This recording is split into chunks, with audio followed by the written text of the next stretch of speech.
తెలుగు రాష్ట్రాల్లో గోదావరి, కృష్ణా జలాలకు సంబంధించిన వివాదాల పరిష్కారానికి కమిటీ ఏర్పాటు చేయాలని కేంద్ర జలశక్తి శాఖ ఆధ్వర్యంలో నిర్వహించిన తెలంగాణ, ఏపీ సీఎంల సమావేశం నిర్ణయించింది.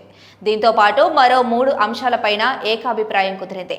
ఢిల్లీ శ్రమశక్తి భవన్ వేదికగా కేంద్ర జలశక్తి శాఖ మంత్రి సిఆర్ పాటిల్ ఆధ్వర్యంలో బుధవారం నిర్వహించిన తెలుగు రాష్ట్రాల ముఖ్యమంత్రుల సమావేశం కీలక నిర్ణయాలు తీసుకుంది.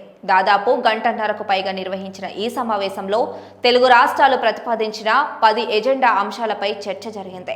తెలంగాణ, ఏపీ సీఎంలు రేవంత్ రెడ్డి, చంద్రబాబు, నీటిపారుదల శాఖ మంత్రులు ఉత్తమ్ కుమార్ రెడ్డి, నిమ్మల రామానాయుడు, ప్రధాన కార్యదర్శులు రామకృష్ణారావు, విజయానంద్ చర్చల్లో పాల్గొన్నారు. జలశక్తి శాఖ కార్యదర్శి దేబశ్రీ ముఖర్జీ సమావేశాన్ని ప్రారంభించింది.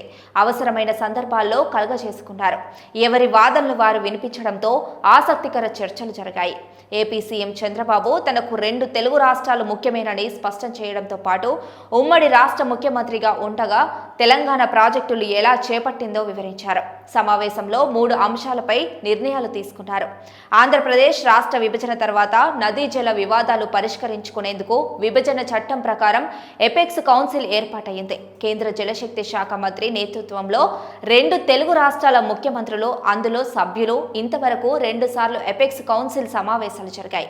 ప్రస్తుతం అదే తరహా సమావేశం కేంద్ర జలశక్తి శాఖ ఏర్పాటు చేయడంతో ఈ సమావేశంపై అనుమానాలు ఏర్పడ్డాయి.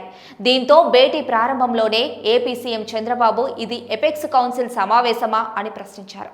కాదని కేంద్ర జలశక్తి శాఖ కార్యదర్శి దేబశ్రీ ముఖర్జీ సమాధానమిచ్చారు. 2 తెలుగు రాష్ట్రాల మధ్య సమస్యల పరిష్కారానికి ఇదొక వేదికగా నిలుస్తుందని, ఏకాభిప్రాయంతో నిర్ణయాలు తీసుకుంటే వాటిని అమలు చేస్తామని వెల్లడించారు. ఇందుకు తగ్గట్టే సమావేశం యావత్తు కేంద్ర జలశక్తి శాఖ మంత్రి పాటిల్ ప్రేక్షక పాత్ర వహించారు. జల వివాదాలపై కమిటీ ఏర్పాటు వచ్చే సోమవారం నాటికి పూర్తి కావాలని అభిప్రాయపడ్డారు. ఆంధ్రప్రదేశ్, తెలంగాణ రాష్ట్రాల నుంచి ఎవరెవరు కమిటీలో ఉండాలో ఆ వివరాలు తాము సోమవారం నాటికి అందిస్తామని 2 రాష్ట్రాలు పేర్కొన్నాయి. దేబశ్రీ ముఖర్జీ స్పందిస్తూ సోమవారం నాటికి కేంద్రం నుంచి కమిటీ సభ్యులను తేల్చడానికి ప్రయత్నిస్తామన్నారు. ప్రస్తుత ఎజెండా అంశాల్లో భిన్నాభిప్రాయాలు ఉన్న వాటికి కమిటీకి అప్పచెప్తారు. సాంకేతిక, ఇతర అంశాలపై ఆ కమిటీ చర్చించి అభిప్రాయాలు, నిర్ణయాలు తెలియజేస్తుంది.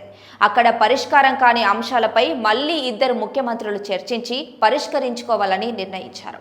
గోదావరి, కృష్ణా నదులకు సంబంధించి వివాదాల పరిష్కారానికి కేంద్ర జలశక్తి శాఖ ఆధ్వర్యంలో కమిటీ ఏర్పాటు, 2 రాష్ట్రాల సాంకేతిక నిపుణులతో పాటు జలశక్తి శాఖ నుంచి కమిటీలో సభ్యులు ఉంటారు. సాంకేతిక నిపుణులు, ఇంజనీర్లు మాత్రమే కాకుండా పాలనాధికారులకు కూడా ఈ కమిటీ భాగస్వామ్యం కల్పిస్తారు. వచ్చే వారం ప్రారంభానికి కమిటీ ఏర్పాటు చేయడానికి ప్రయత్నిస్తారు. ఈ కమిటీ నెల రోజుల్లో రోడ్ మ్యాప్ ఇస్తుందని తెలంగాణ నీటిపారుదల శాఖ మంత్రి ఉత్తమ్ కుమార్ రెడ్డి వెల్లడించారు. పోలవరం, బనకచెర్ల అనుసంధానం అంశాన్ని కూడా ఈ కమిటీ పరిశీలిస్తుందని ఏపీ మంత్రి రామానాయుడు తెలియజేశారు. కృష్ణా, గోదావరి నదుల నుంచి కాల్వలకు నీళ్లు తీసుకునే అవుట్లెట్ల వద్ద టెలిమెట్రీల ఏర్పాటుకు అనుమతి. కేవలం ఆయా నదులకు సంబంధించిన రిజర్వాయర్ల నుంచి నీటిని తీసుకునే చోట మాత్రమే టెలిమెట్రీల ఏర్పాటు, అంతర్గత అవుట్లెట్ల వద్ద ఏర్పాటు చేయాల్సిన అవసరం లేదని ఆంధ్రప్రదేశ్ పేర్కొంది. శ్రీశైలం ప్లంబ్స్ పుల్ సహా అవసరమైన మరమ్మతు పనులు ఏపీ చేపట్టేందుకు నిర్ణయం తీసుకుంది. ఈ మేరకు 2 తెలుగు రాష్ట్రాల ముఖ్యమంత్రుల సమావేశంలో నిర్ణయాలు తీసుకున్నట్లు ఆ తర్వాత కేంద్ర జలశక్తి శాఖ ఓ ప్రకటన విడుదల చేసింది. ఆంధ్రప్రదేశ్, తెలంగాణ రాష్ట్రాల ప్రజల ప్రయోజనార్థం సుస్థిర జల నిర్వహణ పద్ధతులను ప్రోత్సహించేందుకు